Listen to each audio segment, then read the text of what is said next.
Hi friends, welcome to open book. My name is Jyoti और आज के वीडियो में हम देखेंगे कि ऑपरेटिंग सिस्टम के टाइप क्या होते हैं और फर्मवेयर के कॉन्सेप्ट डिस्कस करेंगे, advantage and disadvantage of operating system. तो चलिए हम स्टार्ट करते हैं। वैसे तो ऑपरेटिंग सिस्टम के बहुत सारे टाइप्स होते हैं, पर मैंने ये बहुत ही इम्पॉर्टेंट टाइप लिया हुआ है, तो मैंने ये 4 टाइप आप लोगों को एक्सप्लेन किया हुआ है। So first is batch operating system, another one is multi programming operating system, next is multi processing operating system and real time operating system. तो हम वन बाय वन डिस्कस करते हैं कि इसके अंदर क्या प्रोसेस होता है। First is batch operating system. Batch operating system के अंदर जॉब एग्जीक्यूट होता है बैच वाइज। बैच का मतलब होता है, फॉर एग्जांपल अगर मैं डे टू डे लाइफ का एग्जांपल दूं, तो आपका क्लासेस का बैच होता है जिसके अंदर 25 स्टूडेंट्स रहते हैं, उसको बैच 1 बोला गया है, और बैच 2 आपका 30 स्टूडेंट्स का होता है। तो उसी तरह जिस तरह बैचेस डिवाइड होते हैं वही बैच यहाँ पे भी है। तो इसमें क्या होता है कि यूज़र जो है वो जॉब ऑफलाइन प्रिपेयर करता है डिवाइस यूज़ करके और ऑपरेटर को देता है। ऑपरेटर को देने के बाद ऑपरेटर वो जॉब बैच वाइज डिवाइड करता है और वो एग्जीक्यूट करता है। तो एग्जीक्यूशन उसका first come and first serve के बेसिस पे होता है। ये मैंने डायग्राम दिया हुआ है बैच ऑपरेटिंग सिस्टम का, सो दैट आपको ईजी पड़े बैच ऑपरेटिंग सिस्टम को समझना।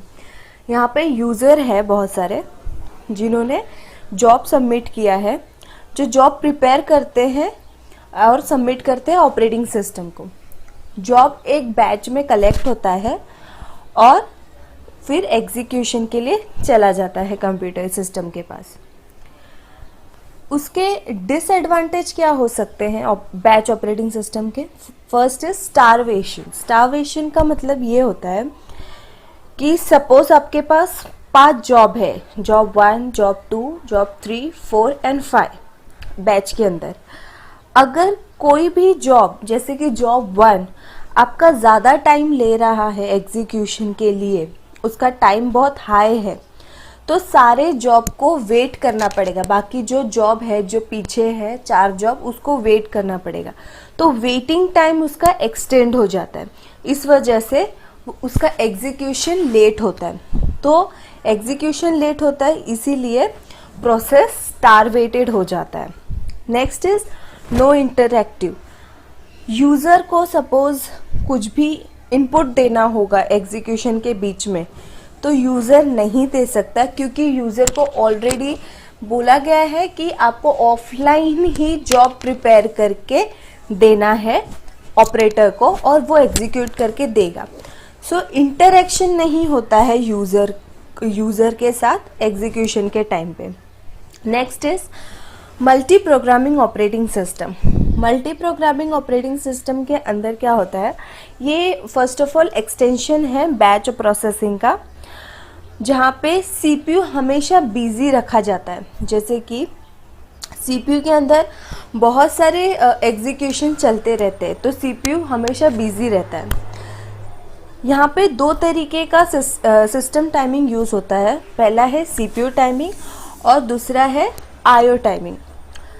तो सीपीयू टाइमिंग और आईओ टाइमिंग की वजह से क्या हो जाता है कि it improve the efficiency of the system. ठीक है, ये डायग्राम है जो 3 स्टेज है मल्टी प्रोग्रामिंग का: ready stage, running stage and block stage. अभी नया जो जॉब है वो प्रिपेयर होता है रेडी स्टेट में और अलोकेट करता है सीपीयू को एग्जीक्यूशन के लिए।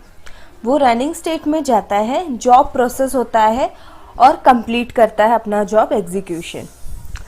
अभी job must be wait for IO completion. Job अगर कुछ इशू आया तो जॉब को वेट करना पड़ेगा, जिसको ब्लॉक स्टेट में डाल दिया जाता है। ब्लॉक स्टेट में डालने के बाद अगर कुछ इंटरप्शन या इशू आया तो वो वापस से रेडी स्टेट में चला जाता है। Next is multi processing operating system. Multi processing operating system के अंदर क्या होता है कि आपका एक मेन मेमोरी रहता है जिसके अंदर पैरेलली आप का सीपीयू कनेक्टेड रहता है। सो पैरेलल आपका एग्जीक्यूशन होते रहता है जॉब का, ठीक है। More than one process present in the system, एक से ज़्यादा प्रोसेसर्स प्रेजेंट होते हैं सिस्टम में, जिस वजह से आपका जो एग्जीक्यूशन है वो ज़्यादा होता है। जैसे कि जॉब 1 के लिए एक सीपीयू प्रेजेंट है, जॉब 2 के लिए दूसरा सीपीयू प्रेजेंट है, तो इससे क्या होता है कि दूसरे जॉब को वेट नहीं करना पड़ता है और वो इंक्रीज हो जाता है आउटकम एग्जीक्यूशन जॉब का। Next is real time operating system. अब रियल टाइम ऑपरेटिंग सिस्टम क्या होता है? First of all it is a multi tasking operating system, ठीक है। मल्टी टास्किंग ऑपरेटिंग सिस्टम है, सो इसे डिज़ाइन ही किया गया है मल्टीटास्किंग के लिए, और ये ज़्यादातर industrial robots, scientific research equipment में यूज़ होता है। तो यहाँ पे डिफरेंट टाइप्स होते हैं, जैसे कि hard real time system and soft real time system. So हम डिस्कस करते हैं कि RTOS का टास्क क्या है। पहली बात, वो टास्क शेड्यूलिंग का काम करता है, टास्क को शेड्यूल करने का काम करता है। सिंक्रोनाइज करने का काम रियल टाइम ऑपरेटिंग सिस्टम का होता है, और डिस्पैचिंग का काम भी रियल टाइम ऑपरेटिंग सिस्टम का होता है। दो टाइप के रियल टाइम ऑपरेटिंग सिस्टम है, hard real time operating system and soft real time operating system. Hard real time operating system में क्या होता है कि ये टाइम कंस्टेंट होता है। टाइम कंस्टेंट मतलब आपको इतने ही समय में आपका ये एग्जीक्यूशन कंप्लीट करना है, आपका जो टास्क है वो कंप्लीट करना है, उसका एक डेडलाइन रहता है। सो इसमें डेडलाइन बहुत ही इम्पॉर्टेंट है एफिशिएंट सिस्टम परफॉर्मेंस के लिए। सो मोस्टली ये कहाँ यूज़ होता है? आर्मी या डिफेंस में ये यूज़ होता है। Next is soft real time operating system. Soft real time operating system में डेडलाइन मैंडेटरी नहीं होता है, वो कुछ सेकेंड बाद भी आपको एग्जीक्यूशन आपका डिलीवर कर सकता है आउटकम। सो इसका जो एग्जांपल हम ले सकते हैं कंप्यूटर ऑडियो और वीडियो सिस्टम का, जो आपको सपोज कभी कभी बफरिंग हो जाता है तो आपको कुछ टाइम बाद ऑडियो या वीडियो मिलता है, तो ये एक एग्जांपल है सॉफ्ट रियल टाइम का। अब ये कॉन्सेप्ट आता है फर्मवेयर का। तो फर्मवेयर आप लोगों ने बहुत बार सुना होगा। फर्मवेयर क्या होता है आज डिस्कस करते हैं। सो फर्मवेयर एक ऐसा सॉफ्टवेयर प्रोग्राम है जो परमानेंटली हार्डवेयर डिवाइस में प्रोग्राम्ड रहता है, जैसे कि कीबोर्ड हुआ, हार्ड ड्राइव हुआ, वीडियो कार्ड हुआ, एक्सेट्रा। अब इसे क्यों डिज़ाइन किया गया है? क्योंकि ये कम्युनिकेट करने में हेल्प करता है डिवाइस से, और टास्क परफॉर्म करता है इनपुट और आउटपुट का।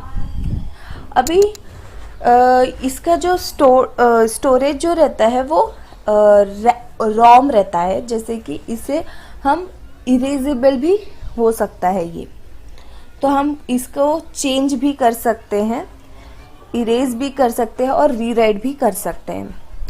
Design for high level software and could be change without exchange the hardware from the newer device.